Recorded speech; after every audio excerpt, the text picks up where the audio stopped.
Thank you very much, Katyusha. And I'm very happy to be here with you and to see all of you here. That's really great.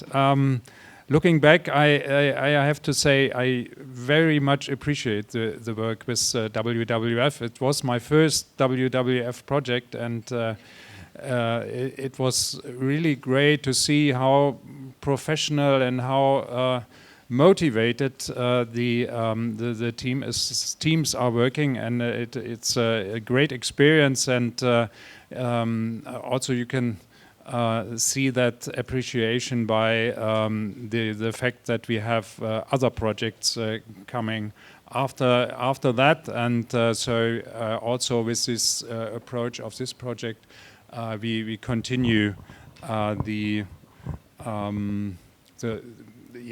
work on SCP in the area. So I got some slides, maybe. Okay, here.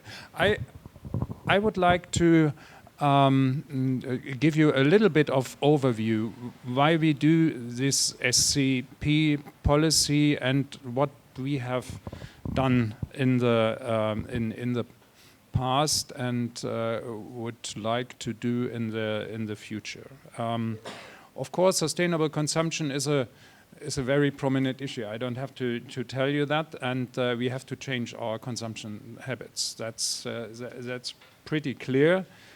Still, it's not a thing which happens every day, everywhere, and with great speed.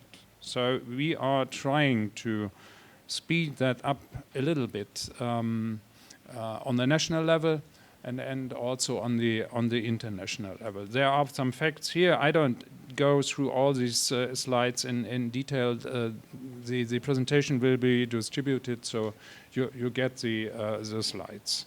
There are a lot of barriers if you think of consumption policies. It's not the issue the politicians like to address the most, or with great joy telling people what to consume and what not to consume. So you can imagine that. Maybe in your countries it's the same. Still, 60% of Germans think that we need to consume less, but quite often there's a gap between what people think and how they act. We started in 2016, or we started in 2015, and 2016 it was adopted to work on a national program on sustainable consumption.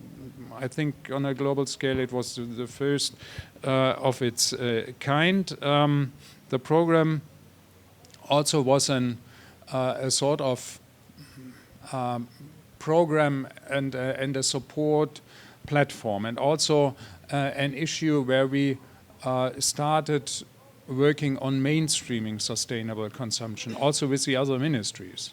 It was a process which was quite new to them to talk about sustainable consumption. Most of them were not really addressing the issue before. So the aim was to get sustainable consumption from niche to mainstream.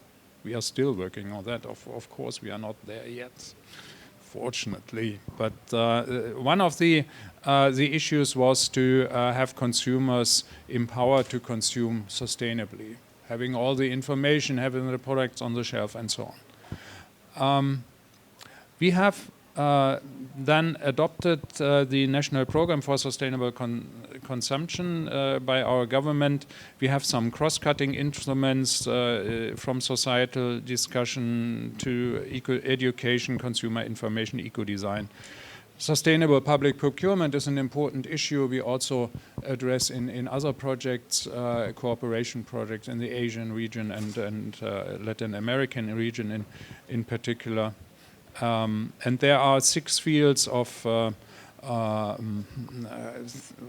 themes where we set targets. We have nearly 200 measures in that program. Mobility, nutrition, home and living, work and office, clothing, and tourism. Important is how you implement such a program. It's a program, it's not a law.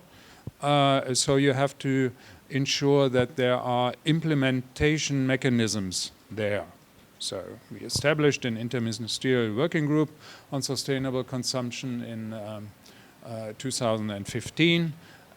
We set up a competence center for sustainable consumption at our federal agency, the Umweltbundesamt. That provides a one-stop shop internet information platform and has a task to monitor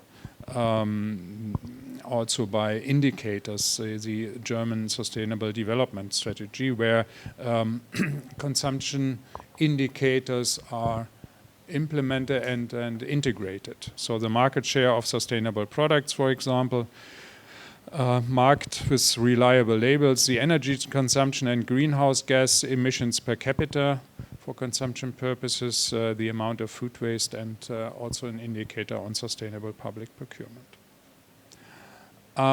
We worked on that for a while and still work on that, but we thought, okay, we have to have more concrete and stronger targets. So we worked and developed another decision by our federal government.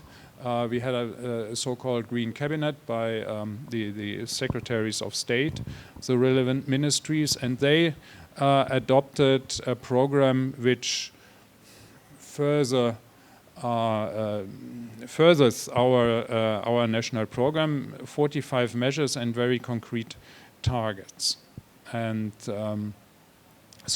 we recognize that sustainable consumption plays a central role in achieving Germany's sustainability and climate protection goals.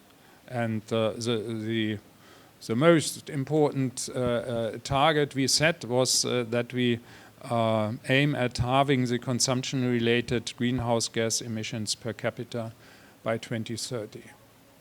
At that time, it was at 11 tons a year, so we have to be there at 5.5, which is really ambitious.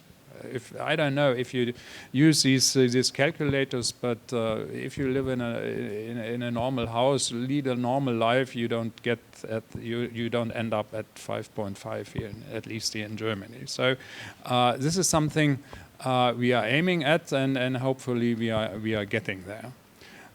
There are other concrete targets: the significant increase of market share of certified clothing, improved conditions for cycling, double the share of cycled distances, halving the per capita food waste by 2030, increasing the market share of labeled with preferably type 1 eco-label products in e-commerce at 34%, so a third, and increasing the share of sustainably certified raw materials in food processed in Germany. So these are really concrete targets, and the federal agency is working on indicators to also make it an issue for monitoring.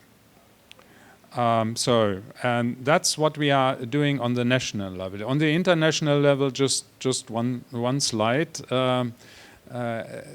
We have the cooperation here with WWF on a different issue, an information tool for food and the climate impact of food, which will be presented and discussed later in the afternoon. So there we work on sustainable consumption with the countries. We work on eco-labeling, in particular in Asian countries, but also in Latin American countries. We support their eco-labeling systems and help them develop criteria for very relevant product groups in terms of climate change. We also support their sustainable public procurement policies there to make it more mandatory and to increase the uptake of eco-labeled products.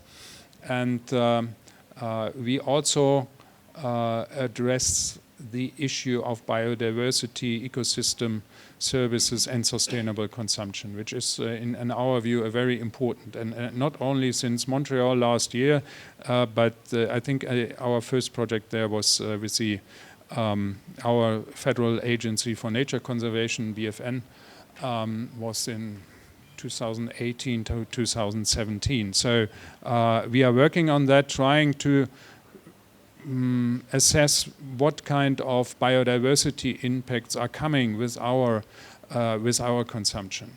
An important issue, and we also set up a working group on the Consumer Information Program. That is one of the programs of the One Planet Network, which was adopted in Rio 2012. The other program we very much cooperate with is the Sustainable Food Systems Program. The WWF is co-lead. We are co-lead of the Consumer Information Program, and I think it's a very good also a cooperation there in the, on the global level with these two programs. And there we also want to raise the issue of biodiversity and sustainable consumption, which is, in our view, very, very important. If you ask me of experience, I would say here on the national level, there is still some room for improvement in our consumption policies. I guess that's not only in Germany the case, but we have to do something.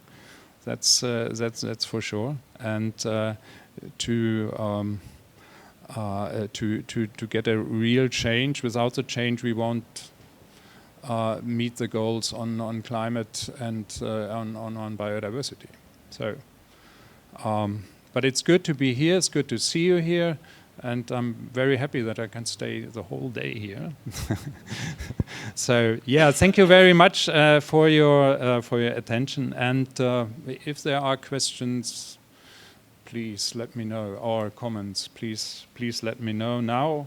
If there's a time, I don't know, or in the corridors during coffee breaks and so on. Thank you.